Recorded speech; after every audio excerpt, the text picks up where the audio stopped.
তো টাকা দিলি 10 লাখ টাকা দিয়ে দিলি আর ইমাম টাকা খাই।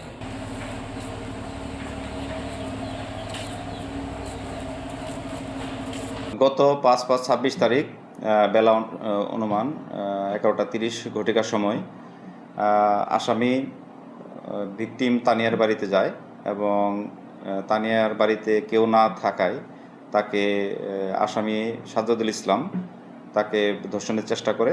পরবর্তীতে ভিকটিম চিৎকার করিলে পাশেই দোকানে ছিল মাহবুব, সে দৌড়ায় আসার পরে তাকে হাতে নাতে তাকে ধরে।